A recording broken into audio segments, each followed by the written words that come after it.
我是77届，也就是文化革命结束恢复高考的第一代大学生，但实际上上大学是已经到了1978年了。1978年3月21日，星期一，这一天有27万新生在明媚的阳光里踏入大学校门。在新生中，小的只有16、17岁，大的已是人到中年。但在他们的眼光中都充满着希望与欣喜。对许多人来说，他们已经等待了整整10年的青春岁月。文化革命，因为我一直没有丢书本，我觉得在知识准备上是非常自信的。那时候考研究生确实也，我觉得出的题也非常简单，我觉得好像好几个门类随便挑一个都可以考上，有这么一个感觉。当初我曾经考虑过考余光远的研究生，如果考余光远的研究生走的道路就是像周舵这种道路了，因为觉得实际上跟中国的政治更近一些，也有一定的可能去参与到中国的现实的政治变革里面去，有这种想法。最后没有做呢，我觉得自己学了那么多哲学知识，我觉得中国的根本变革除了这种政策层面上的改变、策略上的战略目标上的改变以外，我当初最在乎的是中国根本思想上的变化。因为我自己文化革命后期看了大量书，对马克思列宁主义对中国的危害，我觉得是也想的比较深更比较透。我觉得马克思主义真是一个害人不浅的东西。我为中国人最重要的、最根本的问题、最深刻的问题是要抛弃中国那套马克思的辩证法、诡辩法这套东西。所以我就是研究分析哲学，我觉得这是最好的东西。研究出一种我们在思考的时候能够是实打实的思考，清晰的、明确的这种思考。说是一就是一，是二就是二的东西，要有经验根据的东西，说出东西要有论证，要有根据的东西，不要说那种诡辩的东西。明明形势不好，就说哎，这是暂时的，从长远来说是好的，这是现象，本质是好的。我用那套东西，我就把中国人害得。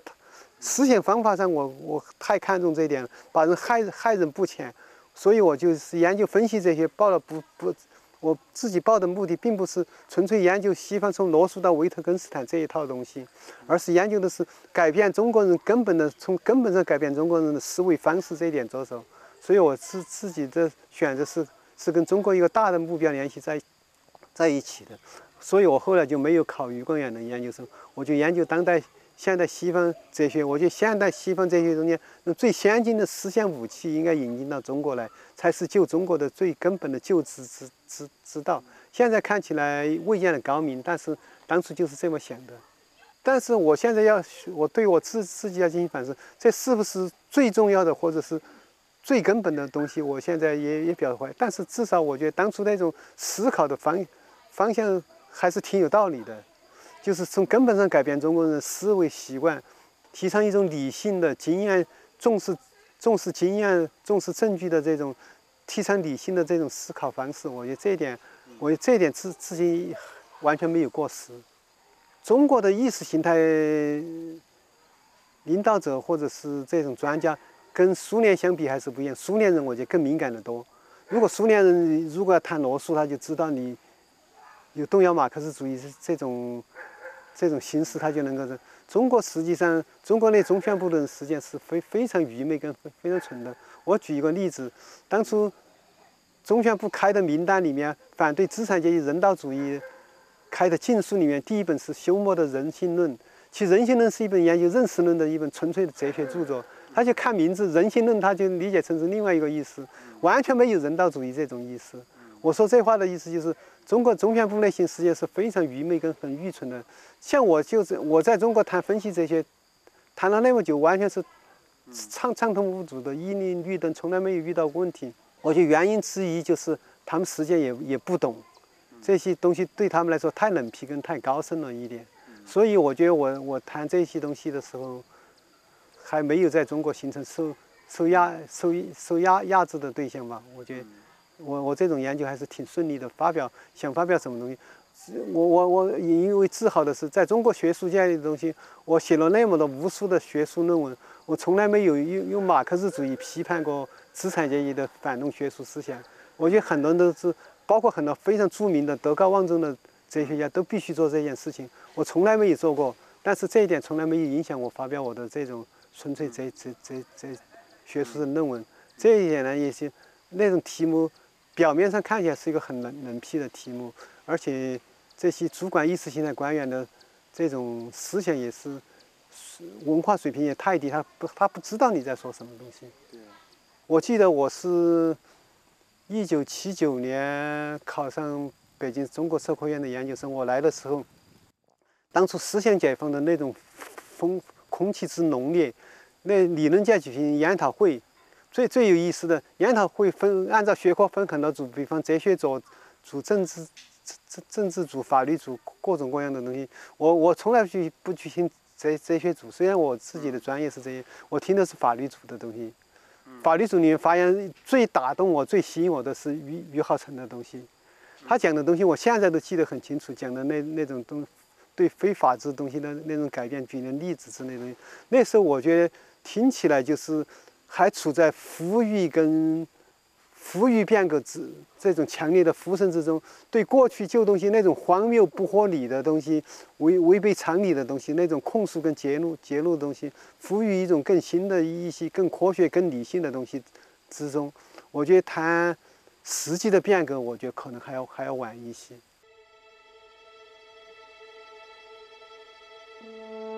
此时，在北京北郊，中央党校内部刊物《理论动态》的编辑们正在酝酿一篇叫“实践是检验真理的唯一标准”的文章。文章提出了观点与两个凡是截然相反的理论命题。与此同时，南京大学教师胡福明把自己写的《实践是检验真理的标准》一文寄给了《光明日报》。两股思考的力量聚合在了一起。我最大的分水岭有2件，第一件事情就是中共中央通过了关于建国以来若干历史问题的决议，那时候党内有4000名高级干部参加这种讨论。当初我们对这种事情，我也知道一点是那种原因，因为这毕竟是实践是检验真理标准，涉及到一个哲学命题，而我是中国社会科学院哲学所的研究生，我们研究生中很多导师就是参与了上层这些东西的，比方我们辛本斯，他自己就参与了这种，还有一些别的导师，所以我们对当初中央内部的一些情况，我们作为学生这一辈来说，我们虽然了解的是比较多，跟信息是比较灵通的。当初我觉得中国面临一个最大的问题，就是对毛泽东是采取严厉批判、根本否定，还是采取一种批复的跟辩护的态度。在这个问题，最后是邓小平的辩护的态度占了上风了。而且这一步并不是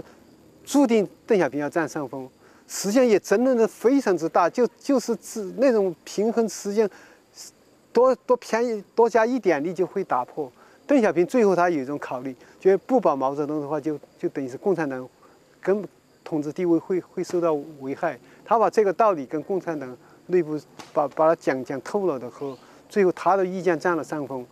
这占上风，实际上邓小平也就是一念之差，他稍微同意这么一点。因为比方像我们那些导师，就是参与高层纪要的人回来跟我们讲，到了这种地步，就在讨论这关于若干历史问题决议的时候，说那些很多老军人就在那里骂的话挺厉害的，就说毛泽东这个人做那么的丧尽天良的坏事，现在嘴巴一撇就没事了，那怎么行？就是党内实际上是党内军内跟人民中间那种要求彻底根本对毛泽东做根本性否定的这种声音，对毛泽东的做法、毛泽东的方针路线做根本否定的做法，这种呼声是非常非常之高的。如果邓小平往这边顺应一下的话，也是就走过来了，也不会就是好像那么一走，天下就会大乱，就控制不住局势，共产党天下就没有了。我觉得根本不是这种局势，那种力量是非常大，甚至是超过这种保毛泽东的这种力量。但是邓小平最后就选择了那一点，当然他有他的考虑了，这是一个问题。另外一个问题就是理论误区会，那时候那种对中国进行最根本的意识形态、根本政策跟根本制度改革的呼声是非常之高的，而且说的是非常之彻底的。对文化革命前那套东西基础的东西的否定是非常之彻底的。类似像王若水啊、俞浩成啊，或者是党内很多高级干部，实际上那发出的声音都是非常坚决跟非常强烈的。但是也就差那么一丁点，那种理念的平衡一旦被打破，往那边走就往那边走了。我觉得那是一个分水岭。其实80年代初的时候，中国想活出去的问题，活去活从往哪一条道路走，是走宪政民主道路，还是走毛泽东的老路？这一点实际上是选择的余地是很大的。但是可惜中国总是选择是对最不幸的道路在走。解放思想，开动脑筋，实事求是，团结一致向前看。只有思想解放了，我们才能正确地以马列主义、毛泽东思想为指导，解决过去遗留的问题，解决新出现的一系列问题。如果邓小平当时顺从党性、军心、民心的话，对毛泽东进行更尖锐的批判跟更彻底的否认，我觉得邓小平在中国历史上地位会更高一些。我历史对他评价会要高得多。他没走这一步，实际上他的整个局限性，他的整个器具之小就狭窄在共产党的江山要保住。他想的这个问题，我整个历史潮流中国怎么顺应历史潮流，走一条人类文明的康庄大道，这一点我觉得在他心目中占的比例要太小了一点。其实他本身也还是想追求一个不朽的功名，追求一种伟大，看得出来。比方美国的杂志把他当成封面人物，他还是挺得意跟挺高兴的。实际上他很看重这些东西，他追求这些东西，甚至我们从后期能看出来，他跟戈尔巴乔夫之间有一个比。戈尔巴乔夫在西方受到热烈追捧的时候，他心里其实也不是滋味儿，他实际上也想盖过戈尔巴乔夫，也想超越这一点。他这种向这方面倾斜的这种动机，我觉得也是很明显的，而且我们都能够感觉到、能够看出来的。但最后觉得保共产党江山这一点占的权重对他来说太大了一些。实际上，如果我认识他，我劝他的话，我觉得往那边走，实际上更成功、更伟大、更好。对你个人追求个人的功名来千秋功业来说，也是一个更好的东西。实际上，我觉得他当然这是属于他根本的本性，但是他在计算这种利害得失的时候，我觉得也没有看到一些最本质更重要的力量。邓小平他是本质上是一个实用主义者，他对中国改革开放，他肯定不是像我们很多人想象那样拥抱了一个人类的普世价值，他肯定不是基于这一点出发的，还是基于共产党的统治这一点出发。他始终我觉得出发点跟归属都是这一点，要维护共产党的统治。只不过他觉得像毛泽东那样搞文化革命那种倒行逆施，把生产搞得一塌糊涂，把国际关系搞得是四面楚歌，到处为敌，这种东西不行。他要找一条明智的道路来维持共产党的统治，选择了一种发展生产东西。因为他说他总知道一点，如果贫穷跟社会主义联系在一起的话，这种社会主义最终是没有人拥护的。他把这种粗浅的道理看清楚，也算是他的高明之处了。但是他也仅仅就局限在这一个方面，更深刻的道理他是没有的。我们也不从他的言论跟行动来说，也不可能期望他有更高明的一些看法。当然，他有这种看法也不错。因为搞好经济，让人们过一种比较富足的生活，毕竟也比过那种文化革命那种穷日子，毕竟还是要进步一些。在这一点上呢，我觉得他还是有一些经验跟常识性的东西，还是有一点。这就是他比其他文革派的极左派的代表人物要高明一点的，值得赞同的一些东西。但是他这种东西是非常有局限性的。影剧院焕发新的生机，一大批过去被称为毒草的电影、戏曲、音乐陆续解禁，人们目不暇接。这些久违的艺术作品，仿佛一朵朵重新绽放的鲜花，唤起了人们对美好事物的向往。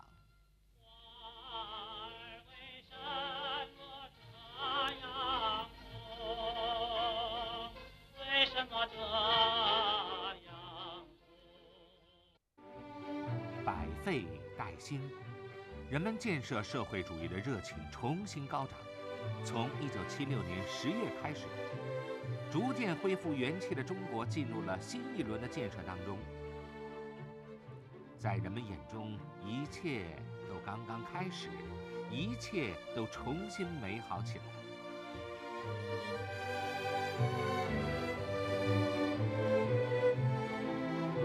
把80年代当成一个美梦来追忆的想法，我觉得，首先我想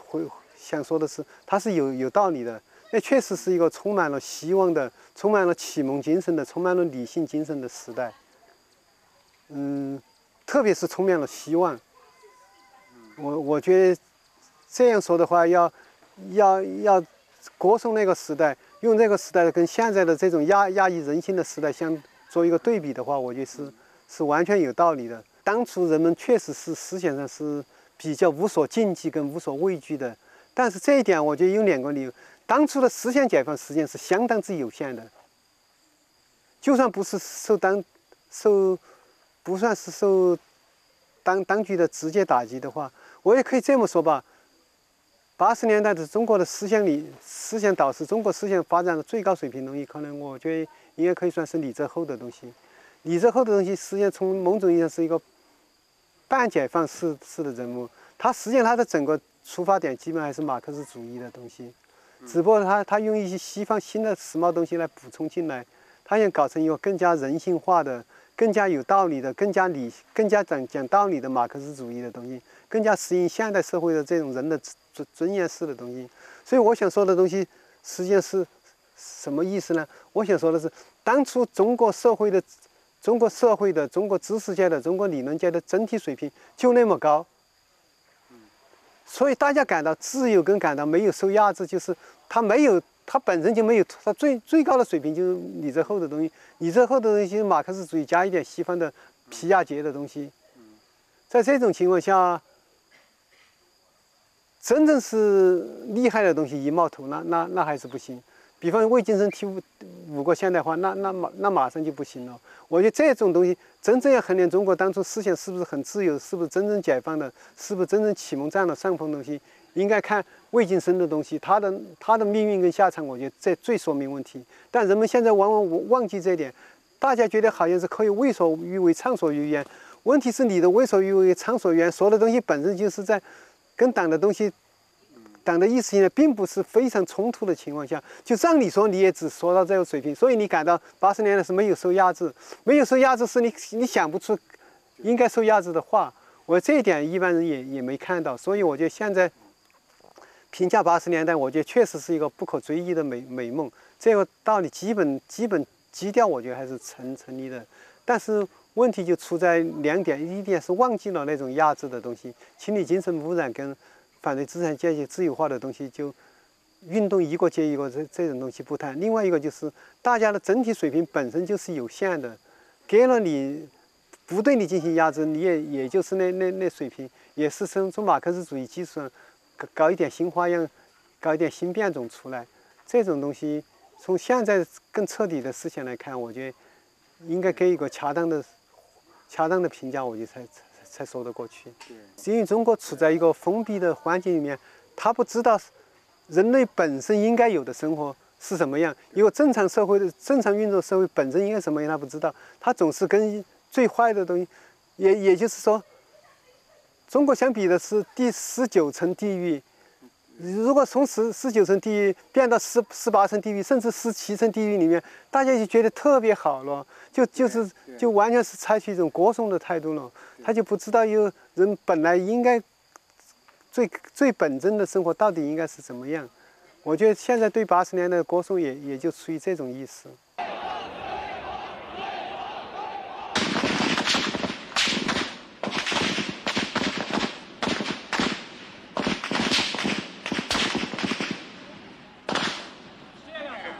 又往里点，下